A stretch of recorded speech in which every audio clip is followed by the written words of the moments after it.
Hello friends, welcome back to my channel Prasanna Reddy.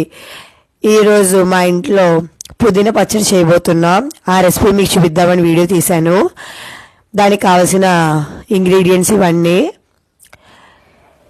ముందుగా stove వెలిగించి బాండి పెట్టుకుని 2 టేబుల్ స్పూన్స్ ఆయిల్ని హీట్ చేసుకోవాలి. అందుకంటే ముందు పుదీనాని బాగా వలుచుకొని బాగా వాష్ చేసుకొని పక్కన ఉంచుకోవాలి. దాంతోపాటు గుప్పుడు కొత్తిమీర కూడా వేయాలి ఆ పచ్చడిలో, అందుకు అది కూడా కడిగి ఉంచాం. నూనె హీట్ అయ్యాక అందులో 3 to 4 టేబుల్ స్పూన్స్ మినపప్పు వేసి దోరగా వేయించుకోవాలి.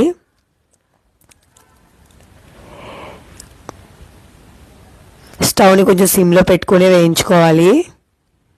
అవి కొంచెం కలర్ మారుతున్నాయి అన్నప్పుడు కొద్దిగా కరివేపాకును కూడా అందులో వేయాలి.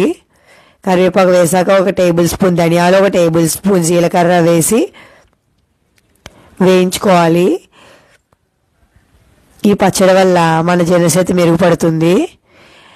ఇందులో కారానికి తగినంత కారానికి సరిపడా పచ్చిమిరపకాయలు, ఎండుమిరపకాయలు వేసుకున్నాం. అది మీ టేస్ట్ తగ్గట్టు మీరు వేసుకోండి. మా ఇంట్లో కొంచెం స్పైసీగా తినే వాళ్ళు మేము ఎక్కువ వేసుకున్నాం. అలాగే పిల్లలకి కడుపులో నును పురుగులు ఉంటాయి కదా, అవి కూడా తొలగిపోతాయి. పిల్లలకు కూడా పెట్టొచ్చు.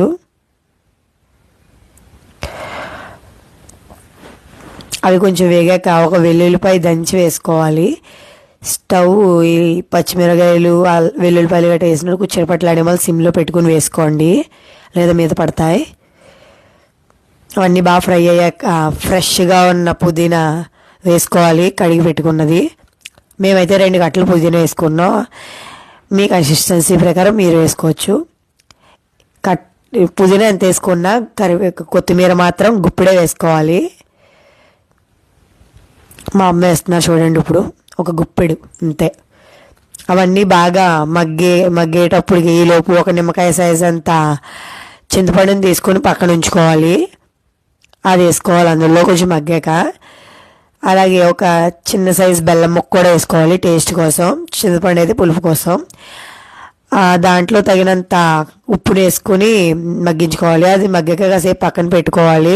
దాన్ని మిక్సీ జార్లో వేసి పచ్చడి రుబ్బుకోవాలి. మరి ఫైన్ పేస్ట్గా కాకుండా అలాగే గట్టిగా కాకుండా రుబ్బుకోవాలి. దీనికి వాటర్ ఎక్కువేం పడవు, 1 టీ గ్లాస్లో 1/2 పడతాయి అంతే. మా అమ్మ అయితే అన్నీ వేసారు. నేను రుబ్బిన వీడియో క్లిప్ మిస్ అయింది.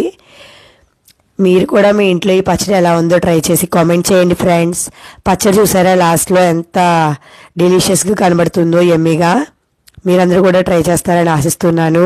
మరిన్ని వీడియోస్ కోసం subscribe my channel. Bye bye friends, మీ ప్రసన్నారెడ్డి.